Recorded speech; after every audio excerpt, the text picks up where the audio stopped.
2 years ago, the economy was in a different situation. Ultimately, we came together not only to extend the Bush tax cuts, but also a wide range of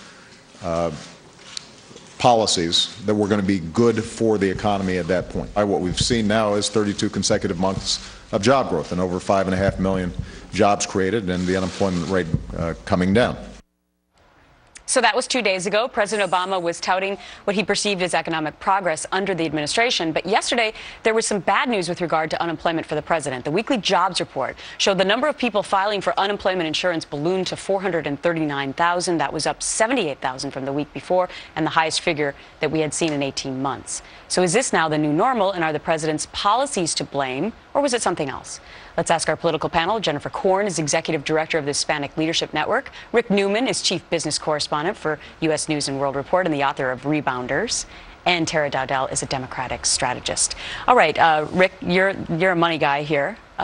Was this totally due to Hurricane Sandy, or what was it? Probably totally due to Hurricane Sandy, and we'll know within a couple of weeks. I mean, if they come back down to lower levels, which is about 50 or 60,000 lower than we saw in the latest number, we'll know it was a one-time thing. But there are a lot of other things going on here, too. I mean, we know that big businesses and small businesses both have stopped hiring if they don't have to and stopped spending money until they figure out what these guys in Washington are going to do about this fiscal cliff we keep hearing about. So they have a lot of reasons not to be hiring people, and that could be showing up in the numbers as well. But Jennifer, I think a lot of people were stunned at this number because the expectation was 375,000 claims, and it was so much higher than that that some people who wanted to be cynical would say, oh my goodness, this is the week after the election. Look where the unemployment number went. It's suddenly higher. Right. Well, Hurricane Sandy did absolutely have something to do with it, just like Katrina did in 2005. But the president owns this economy, and he can't get away from it. 4 years later, he's entering his second term, and we still have 23 million Americans who are looking for work. So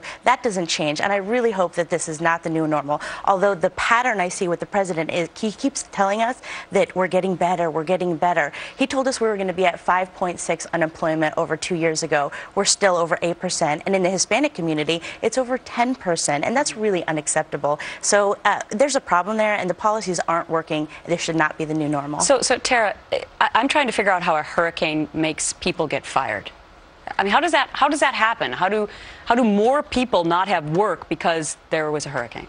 Well, a lot of people weren't able to get into their offices and go to work, so they're then eligible for unemployment benefits because they're not eligible to draw paychecks in many professions if you're not able to work. So they were able to get to the unemployment office even when they couldn't even get into their own homes? Well, my office, for instance, was closed for 2 weeks. And if you look at where most of these unemployment numbers are coming from, where you see this increase, it's in the states that were impacted by Hurricane Sandy. And I just got power back in my office last week, so I can imagine that there are other people who were hit even worse if you look at Staten Island and parts of Long Island, and they are still without power. And small business owners, that's a big hit for us. So Rick, we would assume then, if it's Hurricane Sandy, that next week we'd be back down to the 375, which is still not a great number, by the way. Or in a couple of weeks, because this could go on for more than just 1 week. But another thing could happen, too, which is that people who could not get to the unemployment office might get there. So that might be a thing that pushes claims up. But the odds are good we're going to see a return to this trend. I mean, President Obama's right. Things are gradually getting better. But as everybody knows, they're just not getting better fast enough. So we're probably going to see return to that lower trend line. But that's as Jennifer says, that's not good enough for anybody. We need faster job growth and more people getting hired. Okay. Stick around, panel, if you will, because this is the next topic. Is Ambassador Rice, the United States Ambassador to the UN, the right pick for Secretary of State? How about John Kerry for Secretary of Defense? And can you tell what's wrong with this picture? The mistake actually put one guy behind bars.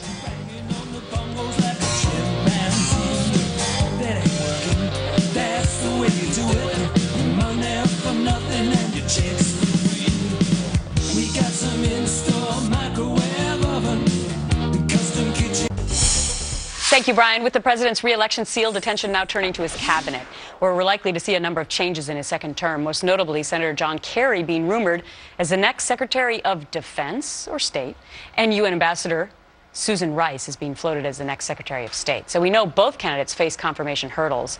So are they the right picks? We're back with our panel. We have Tara, Jennifer, and Rick. All right, Tara, let me start with you. You're the Democratic strategist. Would you place these two people in those positions?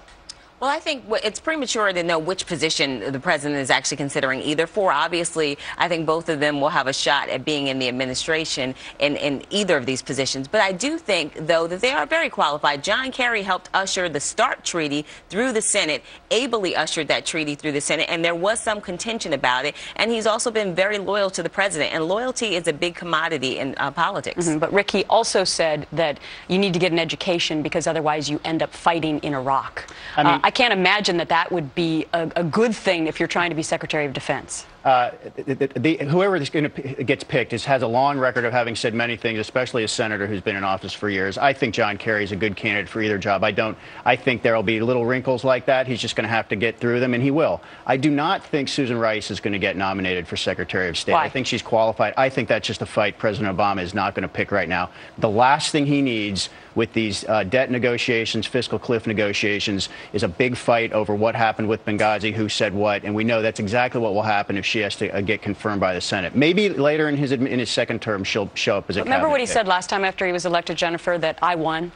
Right. And so, we don't know what he's going to do, but he certainly defended her indignantly at that press conference. Absolutely. I wish he was that indignant about the Benghazi attacks. I just don't think that she would be the right pick. She is the face of Benghazi. She is the one who was touted on 5 national talk shows about putting this spontaneous attack because of a video out there. So I don't know why the president would want to pick this fight when he has so many other issues to deal with. And I just don't think that the general public who has been following this is ready for a Rice nomination. On John Kerry as a military spouse, this would be the worst pick for Secretary of Defense. Why? Because to me, it's not wrinkles when he says that people who don't get an education will be stuck in Iraq. There's people who signed up after 9/11 to actually go fight for our country, and those people are honorable people. He also went in front and testified after Vietnam to say that his fellow soldiers were rapists and murderers.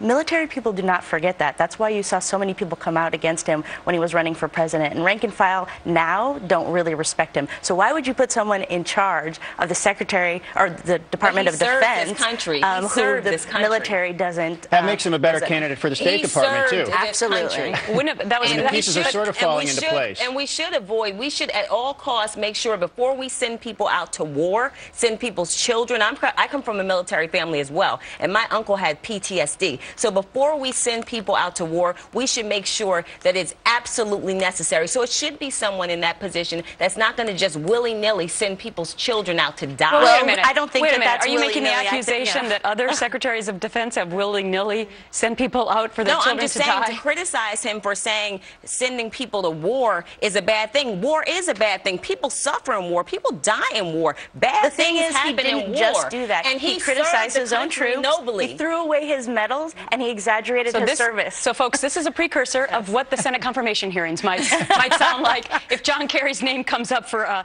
either role or Susan Rice. Panel, have a great weekend. Thanks for your time. Thanks, Thank you.